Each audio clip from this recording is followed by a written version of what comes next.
આ સહકાર ક્ષેત્રની અંદર ખેડૂતો, પશુપાલકો, દૂધ ઉત્પાદકો કાળી મજૂરી કરીને, બહેનો વહેલી પરોઢે ઓઢીને જે કાળી મજૂરી કરીને આ સહકાર ક્ષેત્રને ધમધમતું રાખ્યું છે, એની અંદર નકરો સડો પેસી ગયા વર્ષે સાબર ડેરીએ ભાવ વધારો જે અહીંના પશુપાલકોને, દૂધ ઉત્પાદકોને આપ્યો, એ જ માંગ લઈને, એનાથી વિશેષ કંઈ નહીં, એ જ માંગ લઈને સાબર ડેરીના દ્વાર ઉપર પહોંચેલા પશુપાલકો ઉપર અગાઉથી બોડીગાર્ડ, બાઉન્સરો, પોલીસનો કાફલો બોલાવી જાણે રાજ્ય સરકારનું સ્પષ્ટ ષડયંત્ર હોય, સાબર ડેરીનું જાણે આગોતરું આયોજન હોય કે એવો સીન ક્રિએટ કરો કે ખેડૂતો ઉશ્કેરાય, કાયદો વ્યવસ્થાની પરિસ્થિતિનું નિર્માણ થાય અને પછી એના બાણા હેઠળ ખેડૂતો પર તૂટી પડીએ.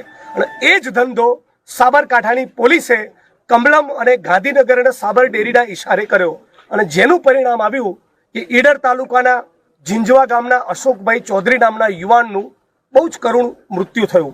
હું માનું છું કે આ મૃત્યુ નથી, ફેલ જ જાય એ અગાઉથી ખબર હોય એ છતાં એક્સપાયરી ડેટ બાદનો ટીયર ગેસનો સેલ છોડવામાં આવ્યો. લોકોના કહેવા પ્રમાણે લગભગ 50થી વધારે ટીયર ગેસના સેલ છોડવામાં આવ્યા. તો આ દૂધ ઉત્પાદકો હતા, પશુપાલકો હતા, કોઈ આતંકવાદી હતા? ગુજરાતના ખેડૂતો, પશુપાલકોની ઉપર રાજ્યની સરકાર કેમ આટલી ચરબી કુદાવી રહી છે? તમારે ખેડૂતો વધારે એગ્રેસિવ થાય તેમનો અધિકાર છે. એગ્રેસિવ બી થાય, રોડ ઉપર ઉતરે, રસ્તા કરે, રોકવાના કામ કરે, ચક્કાજામ કરે, ટ્રેનો રોકે, બધું દેશમાં ખેડૂતો આંદોલન કરતા હોય છે. તો કોઈ પોલીસ એમની પર લાઠીચાર્જ કરવો, એમના હાથ પગ તૂટી જાય એ પ્રમાણે માર મારવા, એમની પર ટીયર ગેસના સેલ છોડવા, આ સ્પષ્ટપણે કમલમ અને ગાંધીનગરના ઇશારે થયું છે.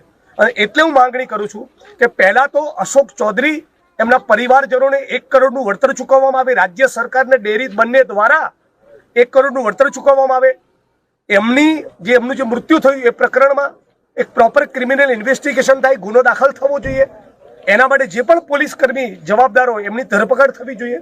અને સાબર ડેરી અને ભારતીય જનતા પાર્ટીની સરકાર 24 કલાકની અંદર દૂધ ઉત્પાદકો, ખેડૂતો, પશુપાલકો સાથે બેસી એમની તમામ ન્યાયી વાજબી માગણીનો સ્વીકાર કરી જે ભાવ ફરક આપવાનો છે તાત્કાલિક આપે. આ જો નહીં કરે તો સમગ્ર ઉત્તર ગુજરાતમાં એના ઘેરા પ્રત્યાઘાત પડવાના છે. આ હું કોંગ્રેસના કાર્યકારી પ્રમુખ તરીકે નહીં, એક ઉત્તર ગુજરાતના નાગરિક તરીકે કહું છું.